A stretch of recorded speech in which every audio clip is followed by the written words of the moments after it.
So in story Mark 1b, Mark 1b, we see Eleazar and his wife Solomon. She goes with him to hear John the Baptist. And when she goes, Jesus is there to be baptized by John. The Jordan was a corridor of restless energy, but as Jesus stepped into the water, a strange stillness fell over the river. Solomon stood by the muddy bank, her hand holding Eleazar's tunic.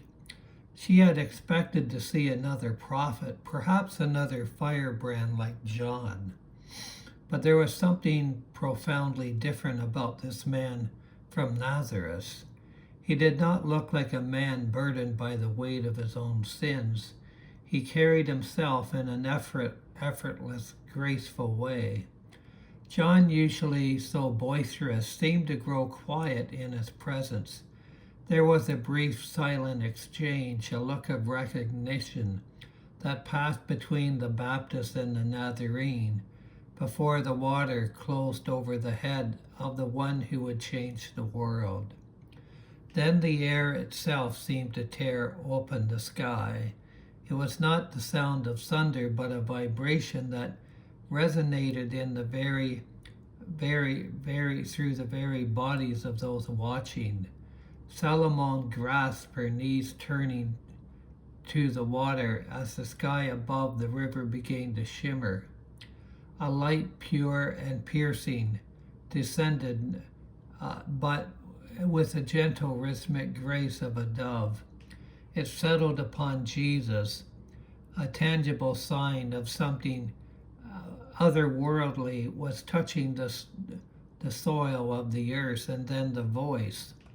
It was not a human voice. It possessed a depth that seemed to come from the foundations of the world and the height of the heavens. This is my beloved Son, in whom I am well pleased. The words were not shouted, they were vibrated into her soul, and Solomon felt the arrogance of her life in the upper city, the pride, the ledger books, the cold calculations of silver, shatter like glass against a stone. She fell to her knees not out of fear, but out of an overwhelming sense of being undone by a beauty so absolute it was amazing. She looked up at Eleazar. Her face was streaked with tears. Beside him, the hard, cynical merchant she had known was gone, replaced by a man who looked as though he were seeing the sun for the first time, her husband. Solomon, he whispered, his voice trembling, "Did you hear that?" "I heard." She realized then that there was no going back to the counting house. The silver shekels they had spent their lives collecting were now just metal. The status they had chased was now just ash. She stood, her silk robes now heavy with the mud of the riverbank, and walked toward the water. John was watching them. He saw the fire in her eyes, the same fire he had seen in Eleazar's. He reached out, his hand steady and wet, and he plunged her into the Jordan and baptized her. Solomon felt a cold shock that washed away the grit of her past life. When she came up, grasping for air, the world looked different.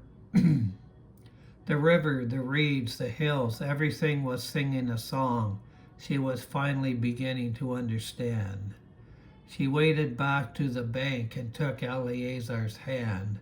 They did not speak of the shop or of their debts. They simply stood in the presence of the one who had just been declared the Son of God, realizing that their spiritual journey had only just begun. The merchant and his wife were no longer owners of property. They were now travelers bound to the footsteps of the Nazarene.